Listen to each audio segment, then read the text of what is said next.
আসসালামু আলাইকুম। সবাইকে টিচিং টিউটর বাংলায় স্বাগতম। তো আশা করি সবাই ভালো আছেন। তো আজকে হয়তো অবাক হচ্ছেন যে আমি সবসময় বোর্ডে ক্লাস করিয়ে থাকি। তো আজকে কেন খাতায় করছি?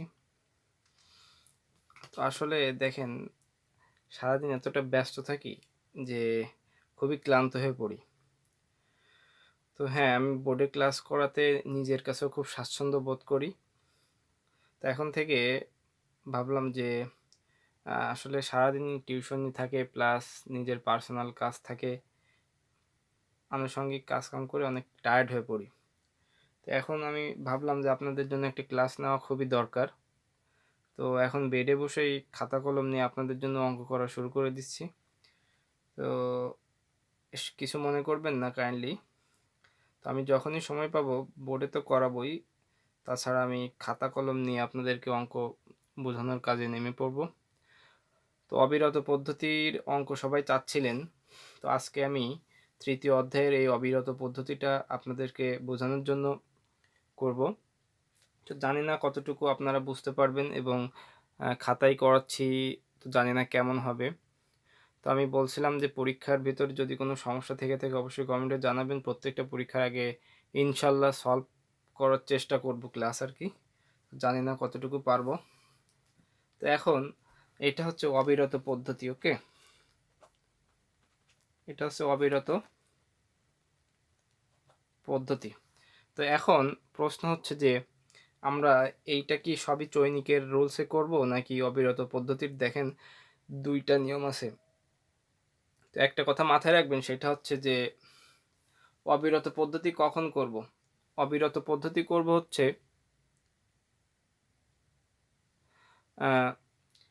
যখন কিছুই বলবে না, জাস্ট এরকম সমাধান করো বলে দিয়ে দেবে এবং চৈনিক, শুধুমাত্র চৈনিক যদি উল্লেখ করে দেয় তাহলে চৈনিক করব, বাকিটা যদি না বলে দেয় তাহলে আমরা অবিরত যে দুইটা নিয়ম আছে দুইটা নিয়ম করব। তো আমরা অবিরত দুইটা নিয়ম মানে সমাধানের দুইটা নিয়ম, একটা অবিরত আর একটা যে আরেকভাবে আছে ওইভাবে। তো দেখেন, এটা অবিরতটা আসলে খুবই সহজ, কারণ সব অঙ্ক কিন্তু আসলে বইয়ে যেভাবে দেওয়া আছে ওইভাবে পসিবল হয় না, একটু প্রবলেম হয়। তো চলুন কথা না বাড়িয়ে আজকে অঙ্কটা করি। তো একটা জিনিস সবাই মনে রাখবেন, সেটা হচ্ছে এই যে এইখানে এইটাকে কিন্তু এ বলা হয়।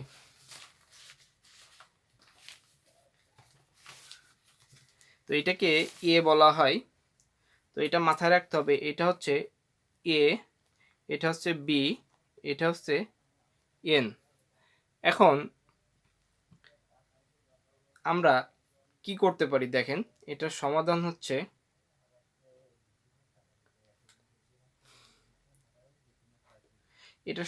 দেখেন এখানে 34 98 এ কমা এন।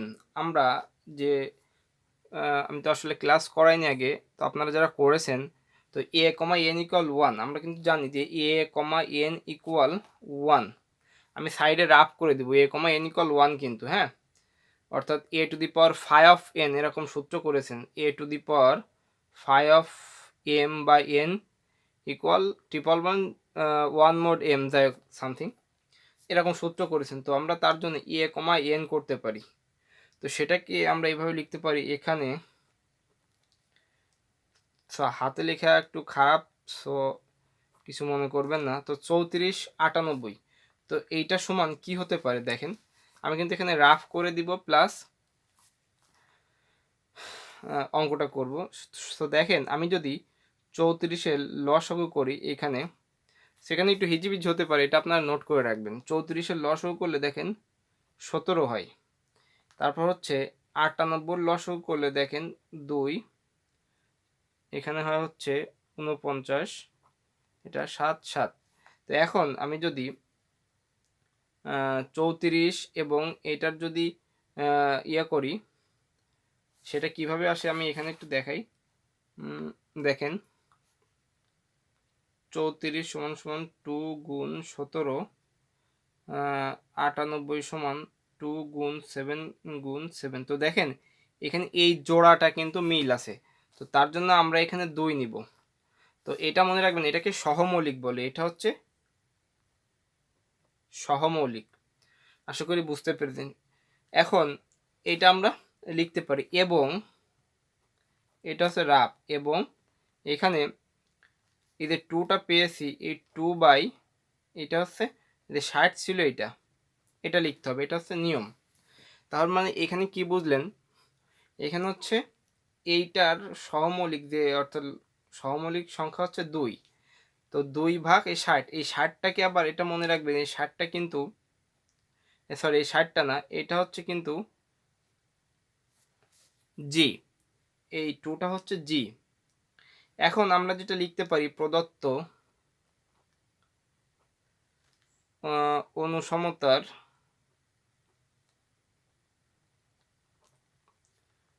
দুইটি সমাধান বিদ্যমান।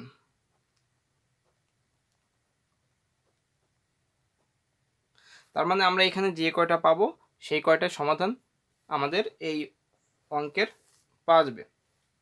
তো এখন আমরা লিখতে পারি 34x, এটাকে আসলে আমি ইয়েতে ট্রিপল বন্ড ইউজ করি, তো এটা মূলত কনগ্রুয়েন্স বোঝায়। তারপর আমি বোঝার সুবিধাতে অনেক কনগ্রুয়েন্স, এটা অ্যাকচুয়ালি একটি জটিল ওয়ার্ড, তো তার জন্য আমি ট্রিপল বন্ড কথাটা ইউজ করি। এটা আবার কেউ নেগেটিভ সাইডে নেবেন না। তো এখন ট্রিপল বন্ড 60 মোট 98। তো এখন এইটাকে আমরা ছোট করতে পারি কি করে, এটাকে 2 দ্বারা ভাগ করলে দেখেন সবগুলাই একটা বিভাজ্য, অর্থাৎ সবগুলাই ভাগ করলে দেখেন এটা কত হচ্ছে 17x ট্রিপল বন্ড 30 মোড 49। তো এখন কি করতে পারি দেখেন, এখন আমাদের কি নিয়মটা হচ্ছে মনে রাখতে হবে, আমরা এখান থেকে জাস্ট x এর মানটা বের করব, এটা মাথায় রাখতে হবে। তো তার জন্য আমরা কি করতে পারি, এই এক্সটা এখানে সরি আর একটু কাজ আছে, ভুল হয়ে গেল। এখন এইখান থেকে এক্সটা যে সমাধান যে আমরা করব, এত যে কনগ্রুয়েন্স বা ট্রিপল মোডটা আছে এটাকে আমাদের ভ্যানিশ করতে হবে। তার জন্য এটা নিয়ম দেখেন, এই 17x ইকুয়াল দিতে পারি, এইখানে যে মোডের ভিতরে যে ভাজকটা থাকবে এটাকে আমরা এটার সাথে ওয়াই ধরে নিব, 49y প্লাস এই যে 30টা আছে এটা একটা ইকুয়েশন হয়ে গেল। তো এখন এখান থেকে আমরা এক্স এর মানটা, মূলত আমাদের টার্গেট এক্স এর মানটা বের করব। আমাদের দেখেন এখানে কিন্তু সমাধানে এক্স ছাড়া কিছু ছিল না, তো আমাদের এরকমই একটা সমাধান বের করতে হবে, জাস্ট এখানে কোনো সহগ থাকবে না। এখন এখান থেকে এক্সটা আমরা এইভাবে বের করতে পারি, দেখেন 49y প্লাস 30/17। আশা করি এতটুকু বুঝতে কারোর অসুবিধা নাই। তো এখন যেটা করতে পারি দেখেন, এই যে 49/17 আছে, তো এখানে যদি আমি একটু রাফ করি সেটা কিভাবে দেখেন, এখানে একটা জিনিস মাথায় রাখবেন, এখানে 49 কিন্তু বড় আর 17 কিন্তু ছোট। তার মানে দেখেন আমি এইভাবে যদি লিখি 49, এটা কিন্তু ভাগ যায়, এটা আসলে বোঝেন আপনারা। তো এটা কতবার যাচ্ছে দেখেন, এটা কিন্তু 2 বার যাবে, 17 দুগুণে 34, এটা বিয়োগ করলে কত হয় 5 এ 15 হচ্ছে। তো এটা করলে কি হয়, ভাজ্য সমান ভাজক গুণ ভাগফল যোগ ভাগশেষ। তো 49 সমান 2 ইন্টু 17 যোগ এভাবে। আগের 3টা ক্লাস যদি ভালোভাবে করে থাকেন তো আশা করি এটা কোনো প্রবলেম হবে না। তো 49-এর পরিবর্তে আমরা লিখতে পারি 2 ইন্টু 17 প্লাস 15, এখানে ওয়াই ছিল, প্লাস দেখেন এইটাও 30 দিয়ে ভাগ যায়, তো আমরা লিখতে পারি 30, এটা হচ্ছে একবারই যাবে, তাহলে কত হচ্ছে 3, এইটা হচ্ছে, তাহলে 30-এর পরিবর্তে আমরা লিখতে পারি 1 ইন্টু 17 প্লাস 13, এইটা। আশা করি এই নিয়মটা যদি ভালোভাবে করেন তাহলে অবিরতর যে সিস্টেমটা আছে এটা আপনাদের কাছে খুবই ইজি মনে হবে। তো দেখেন এখন আমরা কি করব, 17টাকে আমরা টোটাল সবগুলার ভগ্নাংশটা আলাদা করে দেব। দেখেন 2 ইন্টু, কেন আলাদা করে দেব এটা আপনাদেরকে আমি বলবো। তো এর সাথে কিন্তু ওয়াই ছিল, তো আমরা এখানে ওয়াই লিখতে পারি প্লাস 15y/17 প্লাস 1 ইন্টু 17, এটা রাফ, এটা আমি জানি না আসলে আমি খাতায় করতেছি, খুবই আমারও সমস্যা হচ্ছে। তারপরেও মাঝে মাঝে আমি এরকম ক্লাস নিব। তো এখন দেখেন এই 17 আমি কেটে দিতে পারি, তাহলে কি থাকে 2y থাকে। এবং এখানে 17 আরেকটা কোথায় ছিল, আমরা এই যে করলাম এই অংশটা, এই অংশটা এরকম যখন মিল থাকবে 17, সেটা আমরা সবসময় একই সাথে রাখবো। তো দেখেন এটা মিলে যাচ্ছে, তো এখানে থাকে এই প্লাস এই 1। এখন যে এই অংশটা আর এই অংশটা নিচে দেখেন দুইটার নিচেই আমাদের হর আছে, মিল আছে। তো এইটাকে আমরা কি করতে পারি, এটাকে আমরা লিখতে পারি দেখেন এইভাবে 17 এই 15y প্লাস, আমি অনেক সময় অনেকটা ঘুরিয়ে পিছিয়ে সহজ করে লিখি, আপনাদের মনে হতো এটা তো আমরা আলাদা না করলেও পারতাম, তো এটা আলাদা করার কারণ আছে। তো একটা জিনিস এখন মনে রাখবেন যে আমাদের ম্যাক্সিমামই সমীকরণে এরকম একটা ফরম্যাট আসবে। তো মনে রাখবেন যে এরকম 2y প্লাস 1 বা 2y বা সামথিং এরকম একটা ফরম্যাট নিয়ে আসার, এটাই আনতে হবে এমন কোনো কথা না। তো 2y প্লাস 1 প্লাস, এখন এই যে একটা ভগ্নাংশ আছে এইটাকে আমরা এস টি ডব্লু যা ইচ্ছা ধরতে পারি, পি কিউ আর এস, তো আমি এটাকে এস ধরে নিলাম। তো এটাকে আমি দিব হচ্ছে 1 নম্বর সমীকরণ। তো 1 নম্বর সমীকরণ, যেখানে এটা আমরা লিখতে পারি যে এস ইকুয়াল 15y প্লাস 13/17, এটা লিখতে পারি। তো এখন আমরা পরে করে দেখি, দেখেন এখানে, এখন দেখেন এখানে আমরা এস সমান সমান এইটা নিয়ে করব, 15y প্লাস 13/17। তো এখন আমাদের কাজ হচ্ছে এটাকে করা। তো এখন এটাকে কি করতে পারি দেখেন, আমাদের কিন্তু এইভাবে যতক্ষণ আমাদের করতেই থাকবো, যত সময় আমাদের না মান আমাদের বের হয়, এখানে y এর মান বের করতে হবে, তো এস এর মান এভাবে করতে থাকবো। তো এখন কি করব, নিয়মটা হচ্ছে এই 17-র সাথে এস গুণ করব। তো দেখেন এখান থেকে প্রত্যেকটা জিনিস আপনারা ভালোভাবে বোঝার চেষ্টা করবেন। তো আমরা কি করব, এইটাকে এই পাশে নিয়ে আসবো, অর্থাৎ পক্ষান্তর করতে পারি। 30 ইকুয়াল 17s। তো এখন কি করব, আমরা কিন্তু এখান থেকে ওয়াই এর মানটা বের করব। তো অনেকের প্রশ্ন মনে হতে পারে যে আমরা ওয়াই এর মানটা কেন বের করব, আমরা 15-র মানটা কেন বের করব না। এটা করলাম। তো এখন দেখেন আমি যদি এ পাশে দেখি, আমরা কিন্তু অলরেডি এটাকে এস ধরেছি, আমরা এক্স এর একটা সমীকরণ পেয়েছি, আমরা একটা ওয়াই এর সমীকরণ বের করব। তো এখন এটাকে কি করতে পারি, একইভাবে দেখেন এই 17টা কিন্তু বড়, তো আমরা যদি এখানে একটু দেখি সেটা লক্ষ্য করলে বুঝতে পারবেন 17/15, হ্যাঁ এটা কিন্তু ভাগ করা সম্ভব। তো এটাকে 15কে 15 করলাম, থাকে হচ্ছে 2। তো 17 ইকুয়াল 1 ইন্টু 15 প্লাস 2, আমরা কিন্তু এটা লিখতে পারি। এবং এখানে কিন্তু দেখেন 13/15, এটা কিন্তু আসলে অস্বাভাবিক, এটা স্বাভাবিক ভগ্নাংশ না। তো তার জন্য এই অংশটাকে আমরা এখানে ভাগ করব না, এটা রেখে দিব। তো 17-র পরিবর্তে আমরা লিখতে পারি 1 ইন্টু 15 প্লাস 2, এই এসটাকে রাখলাম, এবং 13 যেহেতু ভাগ যাচ্ছে না, 13টাকেও আমরা ঠিক যেরকম আছে এরকম রেখে দিব। এখন একইভাবে আমরা এই 15টা আলাদা আলাদা করে দিব সবার নিচে, প্লাস 2s ডিভাইডেড 15, সরি আমাদের কি ভুল হয়েছে কোথাও,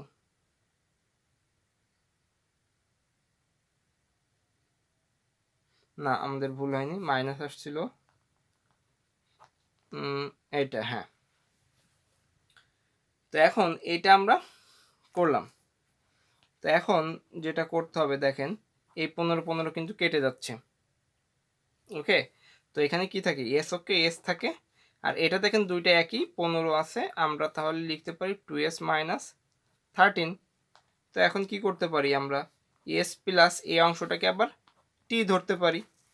তো এটাকে দিলাম হচ্ছে কত, 2 নম্বর সমীকরণ দিতে পারি আমরা, y ইকুয়াল এস প্লাস টি 2, যেখানে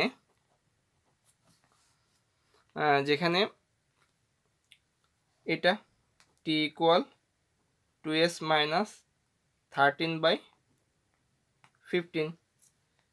তো আবার আমরা লিখতে পারি সেটা কিভাবে, এই টির এই মানটা এখন আমরা এভাবে রেখে দিব, সমীকরণটা করতে থাকবো যতক্ষণ না পর্যন্ত আমরা বুঝতে পারবো যে আমাদের এই আকারে আসলে আমাদের মানটা বের হবে। এটা আমরা করলাম।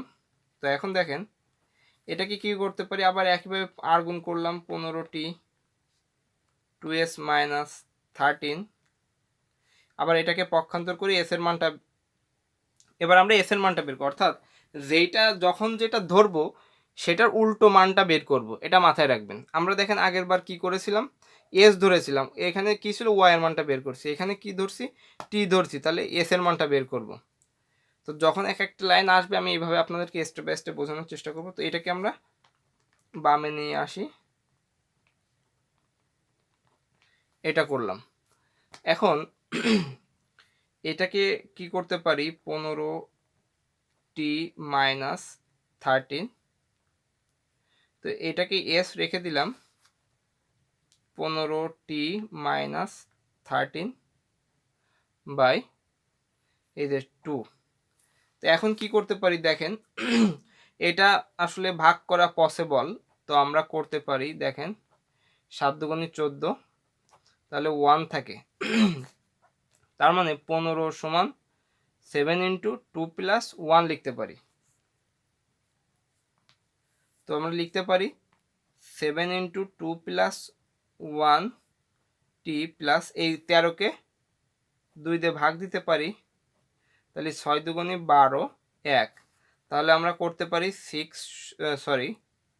13 equal 6 into 2 plus 1 6 into 2 plus 1 করতে পারি। তো এখন তাহলে এই মানটা আমরা এবার বসিয়ে দেবো এখানে, আমাদের আর কোনো কাজ নাই। তাহলে 13-র পরিবর্তে 6 ইন্টু 2 প্লাস, সরি এখানে মাইনাস 13, এখানে প্লাস 13 হয়ে যাবে, ভুল হয়েছে এটা 2। এখন যেটা করব সেটা হচ্ছে দেখেন,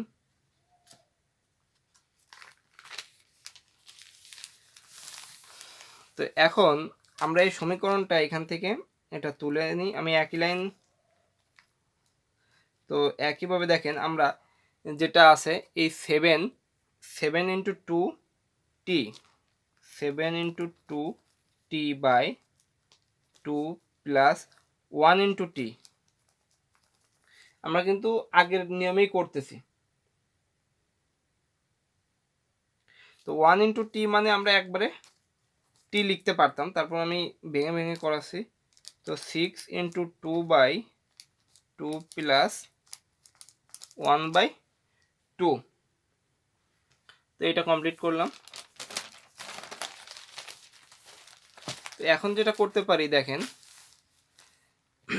আমরা এখন এই 2 কেটে দিতে পারি, তাহলে কত হচ্ছে 70। তো 70, এখন আমি আবার বলছিলাম এই 2 দেখেন মিল আছে এখানে 2, তো এইটা আমরা কেটে দিয়ে 6টাকে এইখানে নিয়ে আসবো, প্লাস এখানে দেখেন এটার 2t প্লাস 1। তো এটা মনে রাখবেন যে উপর নিচে 2 যেটা কাটবে সেই জোড়াটা সবসময় প্রথমে রাখার চেষ্টা করবেন। তো একইভাবে এস এখানে 70 প্লাস 6 প্লাস এটা আবার একটা ভগ্নাংশ হয়েছে, এটা কিছু করা যাচ্ছে না, এটাকে আমরা ডব্লু ধরতে পারি। তো এটাকে কত নম্বর সমীকরণ দিলাম, 3 নম্বর, যেখানে ডব্লু ইকুয়াল টি প্লাস 1/2।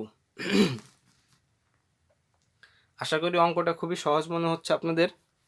এখন যেটা করতে পারি আমরা এখানে আবার এবং বা আপনারা এখানে এই লেখাগুলো আসলে কোনো ফ্যাক্ট না, নিজেদের মতো করে লিখতে পারেন শুধু যেখানে যেখানে দিয়ে। তো ডব্লিউ ইকুয়াল টি প্লাস 1, এটা 2, এখন একইভাবে 2w করবো t প্লাস 1, তাহলে এখানে w ধরেছি, আমরা t এর মানটা বের করব। আমি পাশে করতেছি, তো t প্লাস 1 ইকুয়াল 2w। এর পরের লাইন এখানে করছি, তো একইভাবে টিটা আমরা রেখে দেব 2w মাইনাস 1। তো দেখেন এখানে আর কোনো কাজ নাই, এটাকে আমরা 4 নম্বর সমীকরণ দিলাম। এখন প্রশ্ন হচ্ছে আমরা এখানে এই w সমান সমান আমরা 1 ধরে নিব, w ইকুয়াল 1 ধরবো আমরা। তো এটা হচ্ছে আমরা 1 ধরি, তার কারণ হচ্ছে 1 এমন একটা মৌলিক সংখ্যা, বা মৌলিক সংখ্যা মূলত না, তো 1 এমন একটা সংখ্যা যেখানে কিন্তু সব সময় সব সংখ্যার ভিতরেই সেটা বিদ্যমান থাকে, সে আপনি যাই ধরেন। তো আমরা দেখেন মোড 1 প্রমাণ করি, তারপর হচ্ছে যাই প্রমাণ করি আমরা 1 ধরে নিব। এর আগে আপনারা যে দুইটা অঙ্ক ডিওফান্তিনের করে আসছেন, এখানে কিন্তু দেখবেন যে ইউ আর ভি বইয়ে দেওয়া আছে ইউ সমান 1, ভি সমান -1 ধরা হয়েছিল। তো -1 যেহেতু এখানে আছে, তো আমরা এটাকে 1 ধরে নিলাম। তো এখন যেটা করতে পারি দেখেন, একইভাবে এই 4 নম্বর থেকে আমরা এখন করতে পারি টি ইকুয়াল 2 মাইনাস 1 ইকুয়াল 1। এখন আমরা শুধু সমীকরণগুলো লিখব। টি ইকুয়াল, আমরা একদম লাস্ট স্টেপে চলে আসছি। এইভাবে যতক্ষণ না পর্যন্ত অঙ্কের একটা নির্দিষ্ট মান বের হয়, তত সময় কিন্তু আপনারা যদি আরও সমীকরণ লাগে আপনারা করবেন। তো এস ইকুয়াল 7টির মান কত পাইছি 1, তাহলে 7 প্লাস 6 প্লাস ডব্লুর মান কত 1, তো 6 আর 7 আর 7 14, 3 নম্বর। তো এখন 2 নম্বর সমীকরণ চলে যাব আমরা। তো 2 নম্বর সমীকরণটা এখানে কি পাইছিলাম দেখেন, y ইকুয়াল এস প্লাস টি। তো আমরা যদি এখানে একটু লিখি y ইকুয়াল এস প্লাস টি, তো এস এর মান হচ্ছে 14 প্লাস টির মান 1, তার মানে এখানে হচ্ছে 15।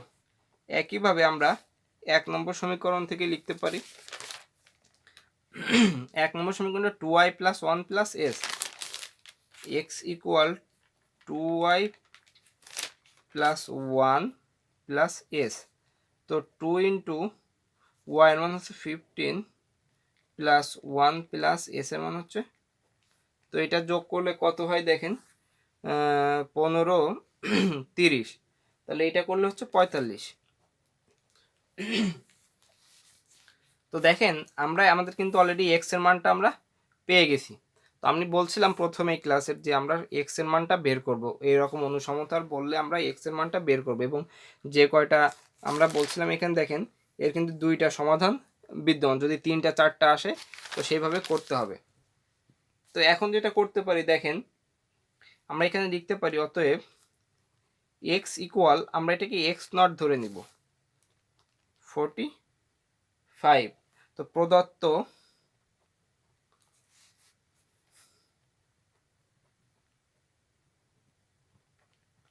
অনুসমতার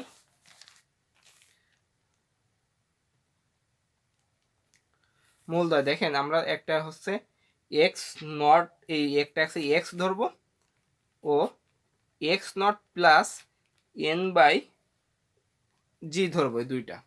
তো যদি আরও বের হয় তো আমরা সেভাবে আরও এক্স নট প্লাস 2n/জি এভাবে আমরা করতে থাকবো। তো এখন যেটা করতে পারি দেখেন, আমরা কিন্তু এক্স এর মান 45, এক্স নটও 45, তো 45 প্লাস এন এর মান দেখেন কত ধরছিলাম, এন এর মান কিন্তু ধরছিলাম এই যে 98, আর জি এর মানটা কত, যে 2 পেয়েছিলাম সহমৌলিক সেই 2, তাহলে এন হচ্ছে 98 আর জি হচ্ছে 2, তার মানে এন এর জায়গায় আমি 98 লিখতে পারি, জির জায়গায় 2 লিখতে পারি। তো 45 ও এটাকে ক্যালকুলেশন করেন, এটা কি ক্যালকুলেশন করলে হচ্ছে 94, তো এটাকে ক্যালকুলেশন করলে 94 হচ্ছে।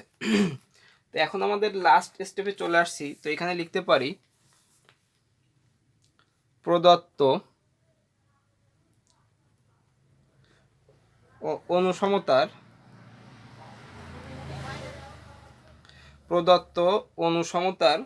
অননুসম সমাধান। যেহেতু আমরা এখানে প্রশ্নে আমাদের এখানে লিখছিলাম যে প্রদত্ত অনুসমতার দুইটি, এখানে যদি আপনারা আরো একটু ভালো করে লিখতেন যে অননুসম সমাধান বিদ্যমান, তো সেটা আরো ভালো হতো। প্রদত্ত অনুসমতার অননুসম সমাধান। তো কিভাবে দেখেন, আমরা এখানে বলছিলাম আমি ক্লাসের শুরুতেই যে এখানে কিন্তু আসলে এক্সটা থাকবে, চেঞ্জ হবে কি এই যে এইখানে এটা এই বিটা চেঞ্জ হয়ে যাবে। আর এখানে 34-এর কোনো এই যে এইখানে কোনো এক্সের সহগ থাকবে না, এবং এখানে কিন্তু এই যে বিটা চেঞ্জ হবে, এবং মোট 98 দ্বারা যেহেতু বিভাজ্য এটা চেঞ্জ হবে না। তো এখন আমরা যেটা করতে পারি সেটা হচ্ছে দেখেন আমরা যে মূল পেয়েছি 45 ও 94, তো সেটা এখানে লিখতে হবে এক্স ট্রিপল বন্ড 45 মোড 98 এ হলো একটা, এবং এক্স ট্রিপল বন্ড এটা 94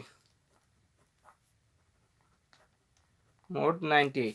তো এই হচ্ছে অ্যান্সার। তো আশা করি ক্লাসটা আপনাদের ভালো লেগেছে। যদি ভালো লেগে থাকে অবশ্যই কমেন্টে জানাবেন, এবং আমি মাঝে মাঝে এরকম খাতা কলম নিয়ে বসে আপনাদের অঙ্ক করাবো। আসলে বোর্ডে করতে করতে আমি একটু টায়ার্ড হয়ে যাই, তারপরও সারাদিন খুব ব্যস্ত থাকি। তো আজকে বেডে বসে আপনাদের জন্য ক্লাসটা নিয়ে নিলাম। তো সবাই ভালো থাকবেন এবং কমেন্টে জানাবেন কে কেমন বুঝলেন। আসসালামু আলাইকুম।